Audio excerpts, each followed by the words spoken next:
안녕하세요. 소비자 및 광고 심리학의 장경은입니다. 자, 오늘은 이제 드디어 과목이 시작이 되는데요. 1장 소비자 및 광고 심리학 개관에 대해서 살펴보도록 하겠습니다. 자, 그중에 이제 1절 소비자 심리학 소개인데요. 이 소비자 심리학이 어떤 흐름으로 우리가 학습하고 이루어질지를 여기서 좀 개괄적으로 다룰 수 있는 부분이라고 보시면 되겠습니다. 자, 가장 중요한 것은 소비 그리고 소비자 심리학 이 두 가지가 무엇인지 한번 살펴볼 텐데요.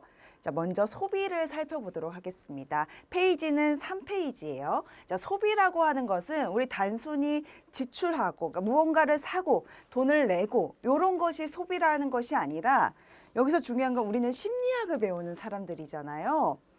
누구든 상관없이 자신의 욕망을 충족하기 위해서 재화나 서비스를 소모하는 일이다. 이것을 우리는 소비다라고 이야기합니다.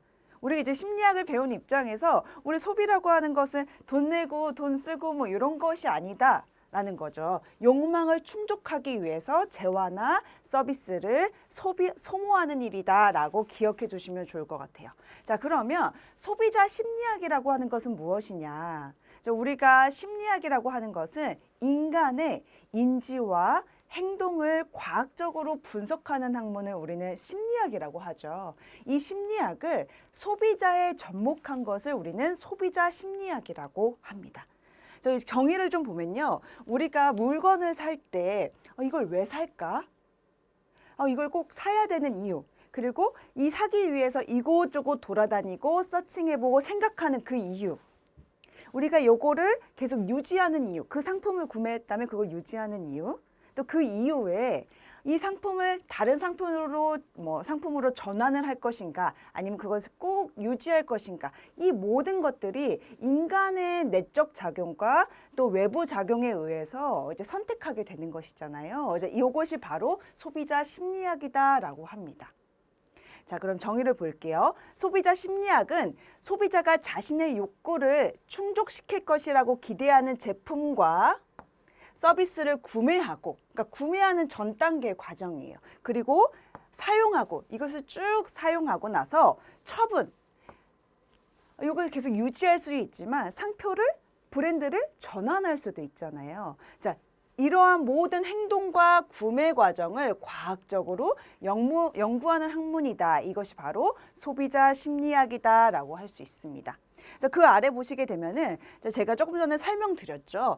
소비자 심리학의 최종 목표는 소비자를 이해하고 소비자가 어떻게 그 물건을 구매하게 됐는지 그리고 어떻게 구매할 것인지 우리 마케팅적인 입장에서는 소비자가 어떤 심리를 가지고 있길래 물건을 구매할까? 그래서 마케팅적으로 어떻게 접근하면 좋을까? 우리 예측할 수 있잖아요. 그리고 소비자가 바람직한 행동을 할 수 있도록 요즘에 스미싱,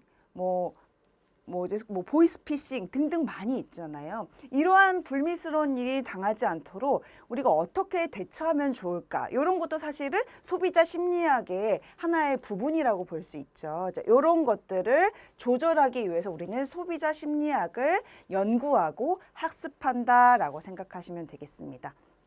자, 그 아래 보시면 심리학이 인간의 행동과 정신 과정을 과학적으로 연구하는 학문이라고 한다면 소비자 심리학은 심리학의 다양한 이론과 원리 등을 누구에게? 소비자에게 적용하는 것이다. 이것이 바로 소비자 심리학이다라고 할 수 있습니다. 자, 그런데 이제 이 역사가 또 되게 중요해요. 이 역사는 우리가 기억해 두셔야 될 것이 생산, 그리고 질. 생산과 질. 여기서 말하는 질은 품질이에요. 품질. 그리고 판매. 마지막으로 마케팅. 자, 요 순서를 잘 기억해 두시면 되겠습니다. 우리가 이제 1940년대 2차 세계대전이 끝나고 나서는 사람들이 이제 물건을 사고 싶어서 이제 막 안달이 난 거죠. 이제 뭔가 이제 여유로워지니까 물건을 사고 싶고 뭐 사고 싶은 고객의 욕구를 충족시키기 위해서 기업의 입장에서는 어떻게 해요? 자꾸 생산을 하게 되죠. 생산을 하고 고객들은 구매하고 이런 것들이 계속 반복됐다라는 거죠.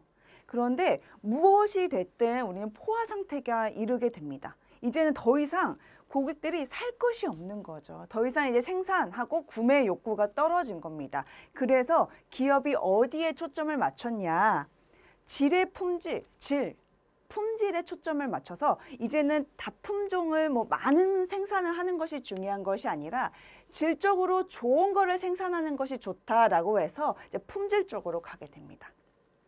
근데 이 역시나 이제 포화 상태가 되다 보니까 이제 판매, 영업사원의 역할이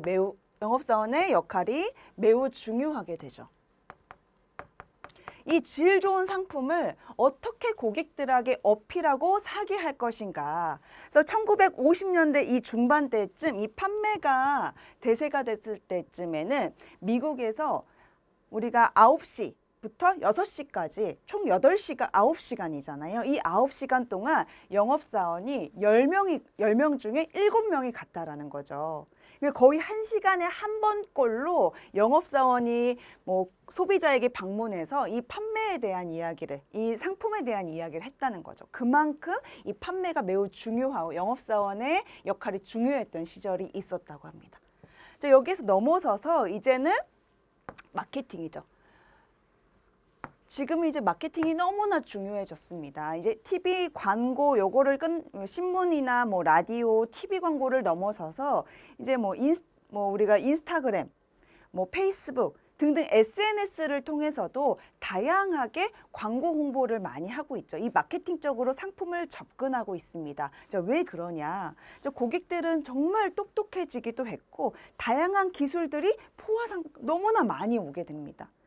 하루에도 몇 번씩 새로운 상품이 나가게 되고 요걸 쓰다 보니까 뒤돌아서니까 또 새로운 상품이 나오게 되고 그래서 이제는 어떻게 고객들에게 마케팅으로 접근할 것인가 이게 중요해졌다라고 하는 것이죠. 그래서 생산과 질, 품질, 판매 지금은 마케팅이다라고 보시면 되고 이게 미국에서만 적용되는 것이 아니라 우리 국내에서도 이 생산과 질, 판매, 마케팅 이 순서는 계속되게 됩니다.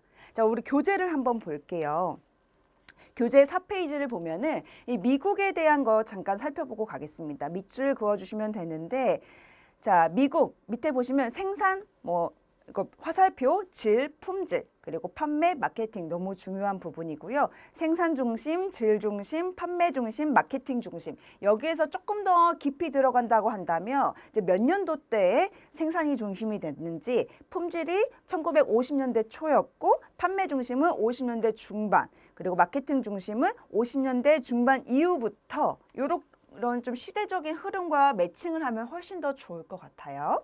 자, 그 아래 보시게 되면은 우리 생산 중심, 우리 국내에서도 요 순서대로 가게 됩니다. 생산, 질, 그리고 판매, 마케팅 중심 이렇게 가는데요. 우리가 조금 중요하게 봐야 되고 또 키워드가 될 만한 문구들이 하나씩이 있는데요. 자, 생산 중심 보시게 되면은 자, 소비는 미덕, 소비자가 왕이라고 하는 그런 표어가 등장할 정도로 뭐가 중시됐다? 소비가 중시가 됐다. 그러니까 소비가 중시가 되기 때문에 기업 입장에서는 계속 생산하게 되는 것이죠.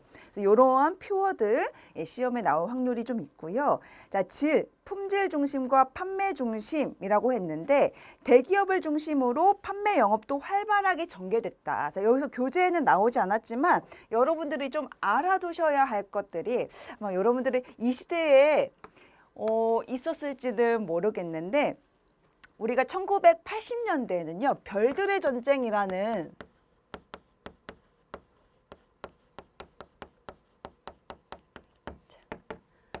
별들의 전쟁이라고 해가지고 이 광고계에 엄청난 이슈가 나타난 적이 있었어요. 1980년대. 자, 이때가 어떤 때냐? 우리가 21세기에 들어서서 이제 기술이 엄청나게 기하급수적으로 발달하게 된 거죠.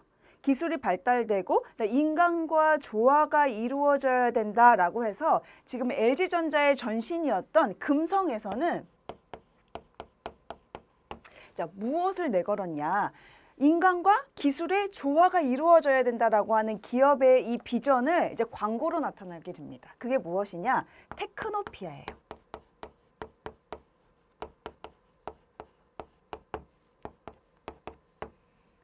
이 금성에서 이 테크노피아는 그때 이 1980년대 당시에 엄청나게 광고계에서 이슈가 되었고 화두가 되었던 그런 용어인데 인간과 기술의 조화, 이제는 21세기다라고 하는 것들을 이제 보여주는 광고였는데 여기서 이제 삼성이 좀 뒤처질 수 없겠죠. 그래서 금성에서는 테크노피아를 강조를 했다면 삼성에서는 뭘 강조했냐? 휴먼테크를 강조하게 됩니다.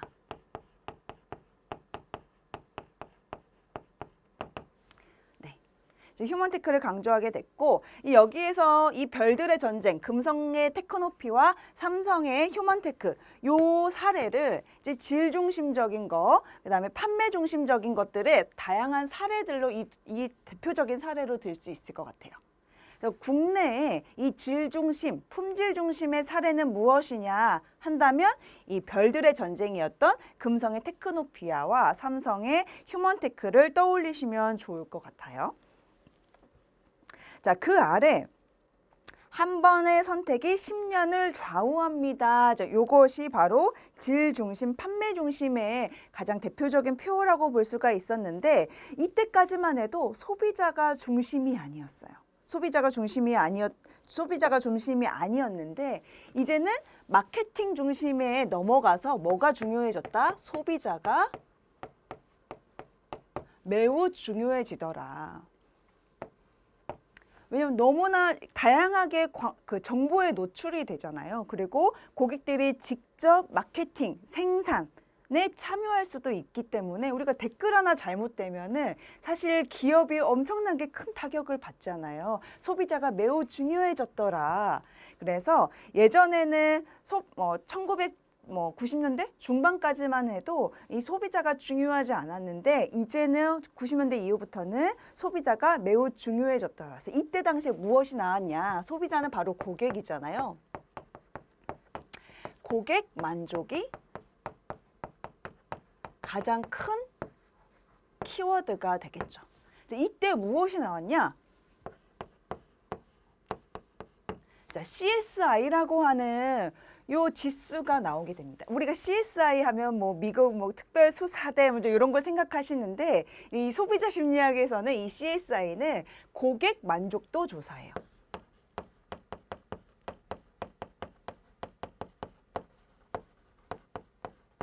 네, 커스터머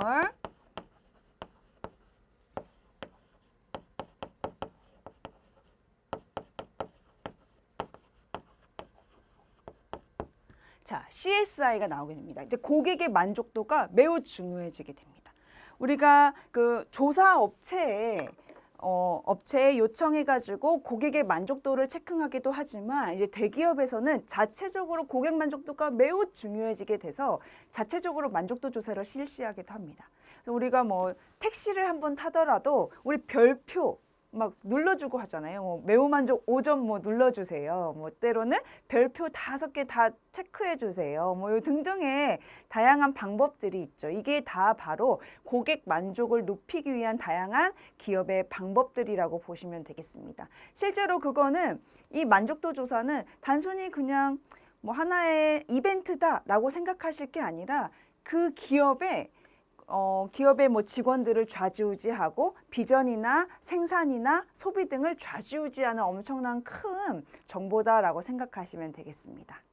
정리 한번 할게요. 우리가 생산, 질, 판매, 마케팅 중심이다. 이 순서는 꼭 기억해 두시고요. 국내 입장에서는 질과 품질의 가장 대표적인 사례는 이 별들의 전쟁, 금성의 테크노피아와 삼성의 휴먼테크가 있더라. 자, 판매. 우리 미국 사례를 잠깐 들었었죠. 9시부터 6시까지 10명 중에 7명은 영업사원. 1시간에 한 번씩 우리가 영업사원이 와서 제품 설명을 했던 그런 시절이 있었다라는 거죠. 1950년대쯤에. 자, 마케팅적인 부분에서는 무엇이 중요하냐? 고객이 중요하더라. 소비자 중심이더라라는 거죠. 그래서 거기에서 나온 게 이제 고객 만족도 조사 CSI가 이 시대에 나오게 됐고 지금도 쭉 이어지고 있죠. 자, 우리가 소비자 심리학 역사를 살펴보았습니다. 자, 요거 잘 기억해 주시면 좋을 것 같아요. 자, 그러면 우리가 왜 소비자를 연구해야 되는 것이냐? 자, 요거 내용만 가지고도 사실 소비자가 엄청 중요하다라는 거를 알 수가 있죠. 하지만 더 깊이 있게 우리 소비자 심리학을 왜 공부해야 되고 소비자가 왜 중요하고 연구가 필요한지를 살펴보도록 하겠습니다. 자, 소비자 연구, 소비자 심리학의 필요성. 첫 번째는 제가 우리가 소비자 심리학 역사에 대해서 살펴볼 때 가장 마지막 1990년대 마케팅에 대한 이야기를 했었죠. 이때 고객 만족, 소비자가 매우 중요해지더라라고 말씀드렸었는데, 자, 여기서 말씀드린 것처럼 소비자 중심이죠. 소비자 중심이었고 예전에는 소품종으로 대량 생산을 하게 됩니다. 그리고 과거에는 진짜 소품종 대량 생산, 그리고 생산 위주, 소비 위주일 때는 한 가지 제품을 그냥 많이 내면 됐어요. 근데 지금은 어때요? 다품종 소량 생산이더라. 우리 고객만 하더라도 제각기 각자의 그 스타일이 다 다르잖아요. 고객의 맞춤으로 상품을 제공하기 위해서는 다양한 품종을 소량으로 생산해야 된다라고 하는 게 이제 요즘 트렌드예요. 우리 대표적으로 우리 의류 제품에 우리 스페인의 이 자라 제품을 보면요. 일주일에 2번 정도를 신제품이 나온다는 거예요. 우리 스페인에서 국내까지 들어오는데 일주일에 2번씩 신제품이 나온다는 건데 이제 이것은 무엇이냐. 고객의 니즈들이 너무나 다양해져서 거기에 맞춤형으로 계속 그러니까 트렌드를 파악하고 신제품을 제공한다라는 거죠.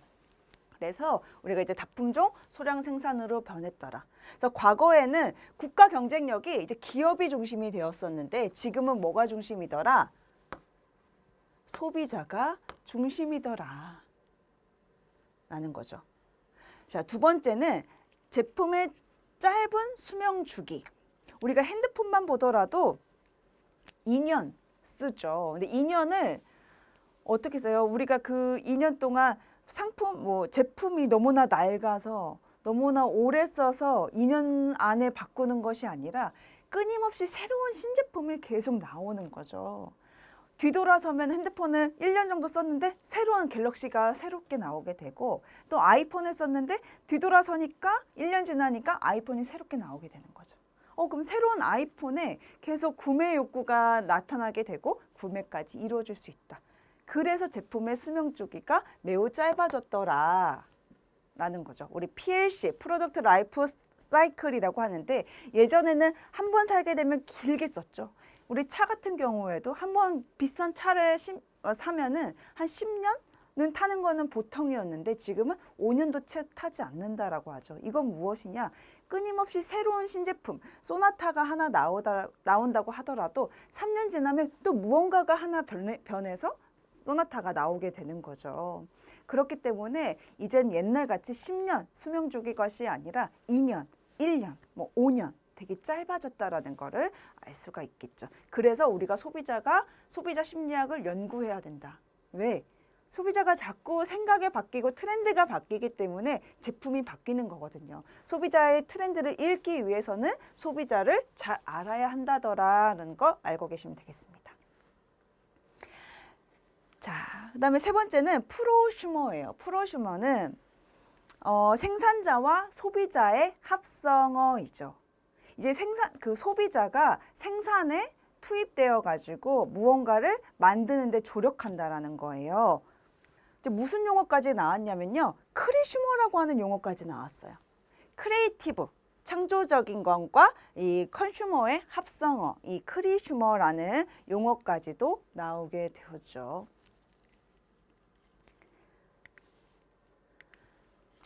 그다음에 마케팅의 중요성. 우리 마케팅 너무나 중요하죠. 우리가 대표적으로 포피라고 하죠. 우리 마케팅을 할 때 제품, 유통, 뭐 가격, 그다음에 이벤트 촉진 활동 요런 네 가지를 보게 되는데 고객을 만족시키기 위해서는 다양하게 끊임없이 계속 움직여야 되죠. 고객이 그냥 지나가다가 아무거나 사지 않잖아요. 고민 끝에 내 입맛에 맞는 상품들을 고르게 되는데 그 고르기까지를 하기 위해서 이 기업에서는 이 마케팅적인 활동들을 많이 하고 있다는 거죠. 그래서 이런 마케팅의 중요성이 커지다 보니까 소비자 연구가 필요하더라. 자, 마지막으로 소비자 손실 증가. 요즘에 스미싱, 보이스피싱, 뭐 등등의 다양한 사기, 뭐 다양한 이러한 피해들이 많이 있잖아요. 이제 이러한 피해들이 왜 생기는 것일까? 소비자의 어떤 약점 때문에 생기는 것일까? 유통에 어떤 문제가 있어서 소비자가 이런 피해를 받게 하지 않기 위해서는 사전에 무엇을 제공하면은 이런 피해 사례가 발생되지 않을까? 이런 연구들도 사실 해야 되는 거거든요. 그러기 위해서는 소비자 심리학 연구가 필요하더라. 자, 이 5가지 기억해 두시면 되겠습니다. 첫 번째, 소비자 심리학의 필요성, 소비자 중심. 짧은 제품의 수명 주기, 그다음에 프로슈머에 넘어서서 아까 뭐 얘기했죠? 크리슈머, 크리에이티브, 창조적인 활동을 하는 것을 돕는 거죠. 그다음에 마케팅이 매우 중요해졌고 그리고 소비자 손실이 증가되기 때문에 이걸 사전에 예방하기 위해서 우리는 소비자 심리학 연구를 해야 되더라라는 거를 알 수가 있었습니다.